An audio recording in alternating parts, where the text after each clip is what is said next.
Good morning, students. I hope that you are fine and doing well. Today's lecture is about avoiding plagiarism. In the English-speaking academic world, it is essential to use a wide range of sources for your writing and to acknowledge these sources clearly. What do you mean by this?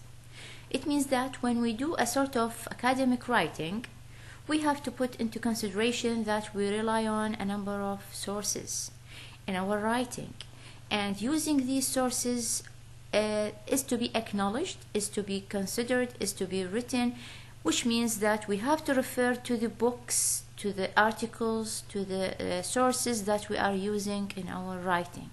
When I use any piece of text, when I use any source, I have to mention the source in my writing. Okay? So this unit explains why this is vital and introduces the techniques students use or need to use. Further practice with this is provided in Unit 1.6, paraphrasing, and 1.7, summarizing. Actually, we have started with paraphrasing and summarizing before introducing the subject of avoiding plagiarism. I intended to do this in order to enable you to understand what do you mean by plagiarism and what is it a plagiarized text and how can we avoid plagiarism. So you have an idea that we can avoid plagiarism by using what we call paraphrasing and summarizing. Then we will move after that to references and quotations in chapter 1.8. Now, first of all, let us define what is plagiarism. Basically, plagiarism means taking ideas or words from a source without giving credit, which means without acknowledging or providing the acknowledgement to the author, which means that we are using the ideas and words from any source without mentioning that source in our writing. It is seen as a kind of theft and it is considered to be an academic crime. So if you use ideas or words of any particular writer or author without mentioning or referring to that author, what we are doing or what you are doing is to be considered as a theft and to be considered as an academic crime. In academic work, ideas and words are seen as private property belonging to the person who first thought or wrote them. Therefore, it is important for all students, including international ones, which is to be considered as us, as we are considered international students, for using English, because English is not our native language. So whatever we find, whatever we write about English is to be considered and documented, because words and ideas are not us. They don't belong to us. They belong to other writers and authors whom we have to acknowledge by mentioning their names in the writing to understand the meaning of plagiarism and learn how to prevent it in our work.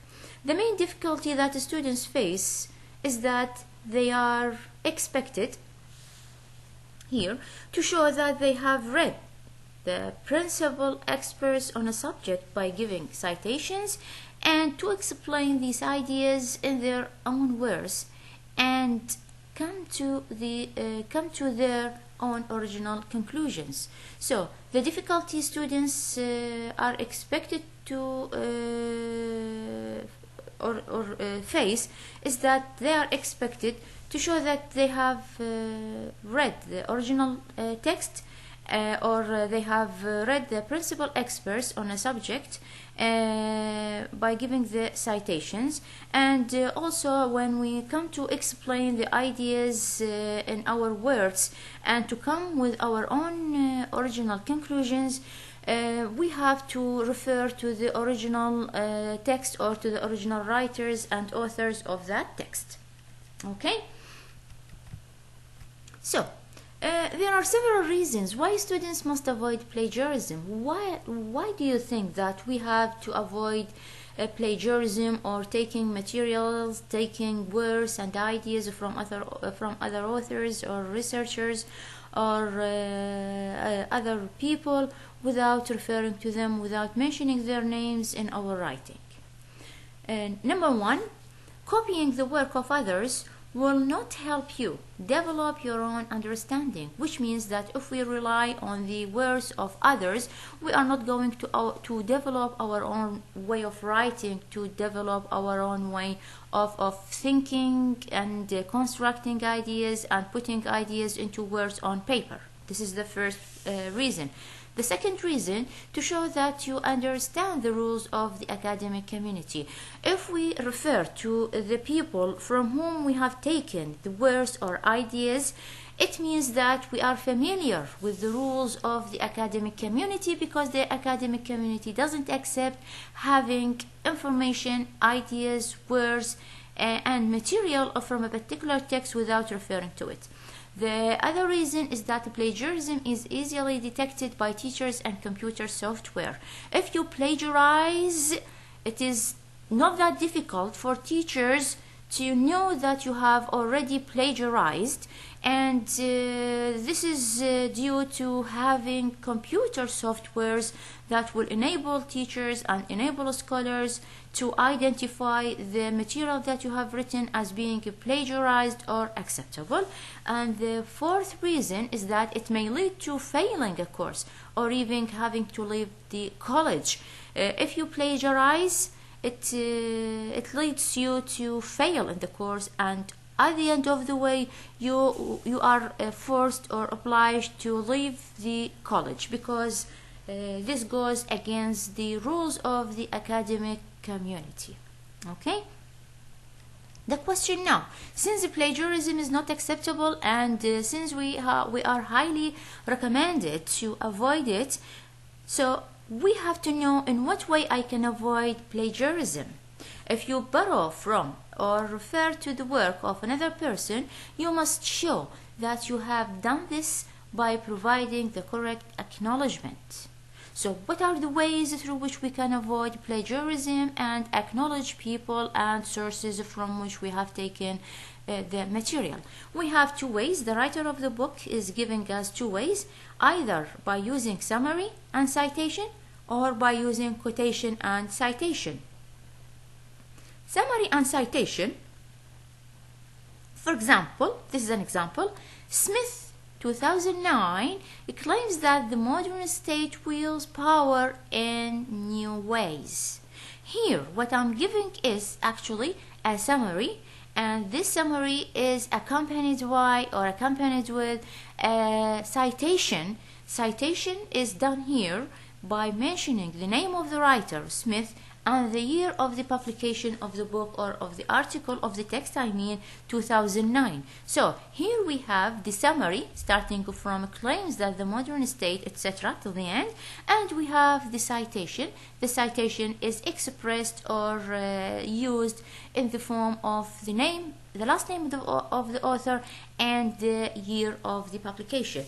If we are not using a summary, at least we have to use quotation and citation. And by a quotation, I mean to use the name of the writer followed by the quotation marks. Then I have to quote the original text by using the exact words mentioned in the text with no change. So here, between these two quotation marks here, this is the starting quotation marks and this is the ending quotation marks, and between the starting and the ending quotation marks we have the sentence here. The point is not that the state is in retreat, but that it is developing new forms of power. So this is called a quotation, and this quotation is enclosed by using starting and ending quotation marks. After this, I need to write the source or the citation, in which I have to mention the name of the writer, the last name of the writer, Smith, followed by the year of the publication, 2009, followed by the page number. Why the page number here is important? It is important because it directs the reader to the page from which I have taken the exact words. Okay, so these are called, both of them, these are called in-text citations. And by in-text citations, it means the citations that I use inside the text. While I'm doing or writing the text, I need to refer to the original writers or authors. So these are considered as in-text citation, which means inside the text or within the text citations. These in-text citations are linked to a list of references at the end of the main text. If you go to the end of the main text, if you go to the end of a book, if you go to the end of an article and a paper, you find a list of references where the references are listed from A to Z. And in these references, you find the full citation of every single reference you have used in your writing. Okay? And what do you think the details that you expect to find in the list of references? In the list of references, I expect to find a number of references as 1, 2, 3, 4, 5, which are arranged from A to Z, which means according to the English alphabet, alphabetical order or alphabet. In each reference, there are a number of details which are mentioned. Each reference includes the following details. Each reference should start with the name of the author. Usually we start with the last name, comma, then the first name. The last name should appear in full, the full name. Then the second and the third name can appear in an abbreviated way. For example, Smith, comma, M, and this is the abbreviated name of the first and second name. Followed by the date, which means the day of the publication of that resource or of that source. Then followed by the title, power, and the state, and this title sometimes is followed by colon, then the title, and here we have the subtitle after it. Then we have the place of publication, which means the city in which the publication is issued. Here we have Basingstoke. And then we have the publisher, which means the publishing house. Here we have Palgrave Macmillan. So for each reference in the reference list or the list of references, we have some details, the most important of which we have the name of the author, the date, followed by the title, and sometimes the subtitle, the place of publication, then the publisher or the publishing house. Okay? The citation here makes it clear to the reader that you have read Smith and borrowed the idea from him. This reference gives the reader the necessary information to find the sources if the reader needs more detail. If I'm a reader and I want to follow a particular book by getting more details about a point which is written in the book, so I can reach this source or this reference by tracing it in the reference list at the end of the book or at the end of the article. Now, degrees of plagiarism. Although plagiarism essentially means copying somebody else's work, it is not always easy to define, which means sometimes we are puzzled between considering a particular writing or a piece of writing or a particular quotation or a particular sentence, whether to be considered as plagiarized or not, which means plagiarized or acceptable. Here we have 10 examples and we will go through them one by one in order to see whether what is written here in this situation is plagiarism or not. Now let us take the first situation, copying a paragraph but changing a few words and giving a citation. Here we are copying a paragraph but we are changing a few words and we are giving the citation. Here it is called paraphrase and it is acceptable, so it is not plagiarism, it is acceptable. The second one, cutting and pasting a short article from website or a website with no citation. Once you have no citation, it means it is a plagiarism, no way. The third one, taking two paragraphs from a classroom essay, or sorry, a classmate's essay without citation. Since it is without citation, it is a plagiarism, because you are copying a classmate's essay. You are copying your friend's or your colleague's essay without mentioning his or her name. The fourth situation, taking a graph from a textbook, giving the source. Here you want to use a graph from a textbook, and you are giving the text or giving the source of that textbook, so it is acceptable. It is not plagiarism. Okay, now we come to number 5.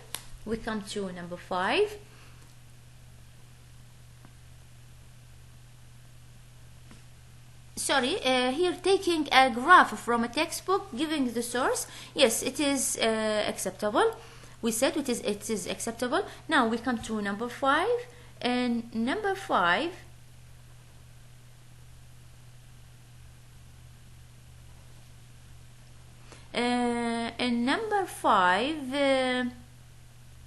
taking a quotation from a source, giving a citation but not using a quotation marks. Once it is considered a quotation, it should be embraced into quotation marks. So since there are no quotation marks, so it is plagiarism. Using something that you think as a general knowledge, example, large areas of rainforest have been cut down in recent years. So here in number 6, it is common sense, or it is general information, so it is not plagiarism. Using a paragraph from an essay you wrote and had marked the previous semester without citation. Since it is without citation, it is not acceptable.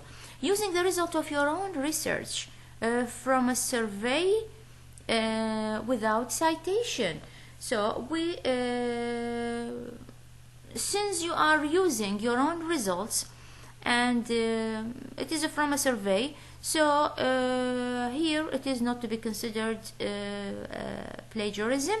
And discussing an essay topic with a group of classmates and using some of their ideas in your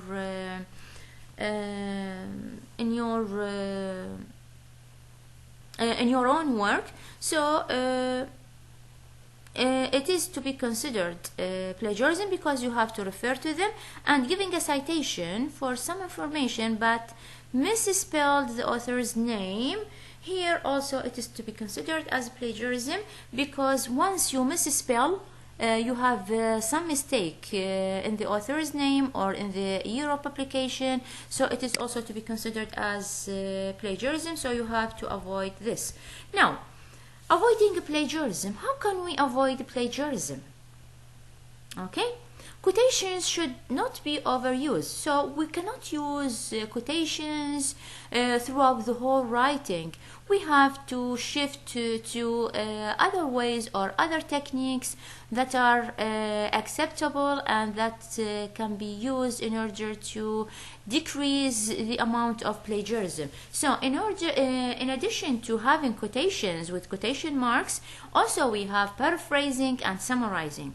So in order to avoid plagiarism, we have quotations number 1, we have paraphrasing number 2, we have summarizing number 3. Quotations means to use the same words of the author's text, and we use the page number, and we put the quotation between two quotation marks. Paraphrasing here involves rewriting a text so that the language is substantially different while the content stays the same. So here we are rewriting, keeping the content as it is, and by summarizing means reducing the length of a text but retaining the main idea. Here we are decreasing, actually we are decreasing, and we are keeping or maintaining or retaining the main points, and this is actually, these 2 points have been explained in detail in the previous or in a previous lecture. Okay, and now let us come to an exercise which is introduced on page 33 and 34.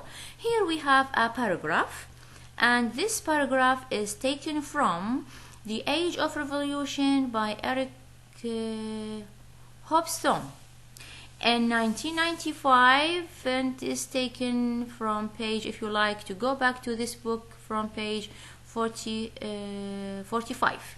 Now, after this paragraph, you have 5 extracts from A to E, and what is required from you students as an assignment, I want you to go through these 5 situations and to tell me which one of these is acceptable and which one of these is not acceptable or plagiarized.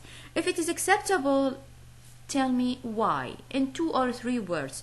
If it is plagiarized, also tell me why. For example, you say that the paragraph here or the extract is acceptable because here we have a sort of summary, or we have a sort of paraphrase, or we have a sort of quotation by using quotation marks.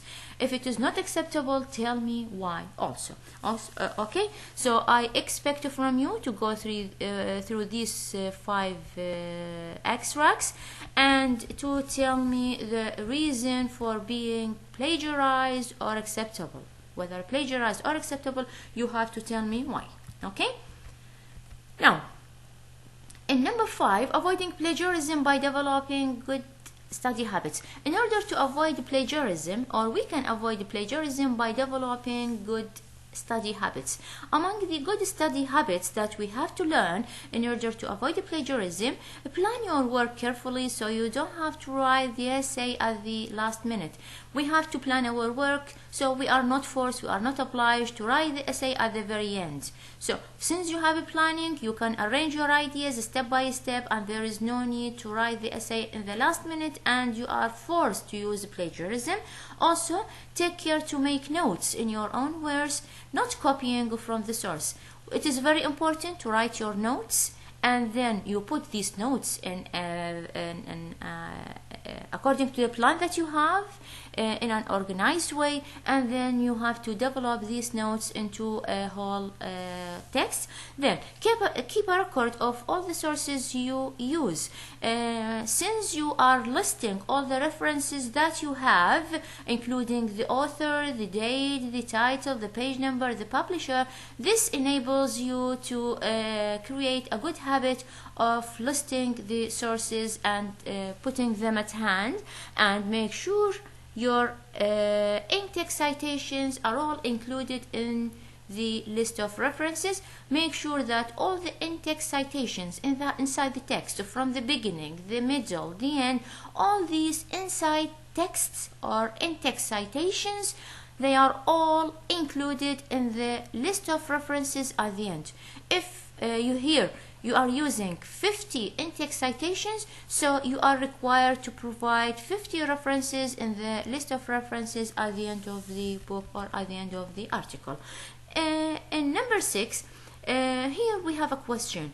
Does your college or university have a policy on plagiarism? You are supposed to look on the website to find out. Actually, for our university, we don't have that sort of policy on plagiarism. Our policy on plagiarism is to expose whatever you are writing or whatever you write to a software which is called Turnitin, in order to know how much you are plagiarizing. And once you know how much you are plagiarizing, you can reduce the amount of plagiarism and to expose the text again to the Turnitin software in order to decrease and to narrow down the amount of plagiarism you have. Also, if you cannot find anything in your institution, you can try any one of these sites. So you can go through these sites in order to learn, if you like to learn more about this. At the end of this lecture, I thank you so much for listening, and if you have any questions, students, I can meet you at 10 o'clock in order to discuss if you have any problems in understanding these few pages. Thank you so much and wishing you all the best.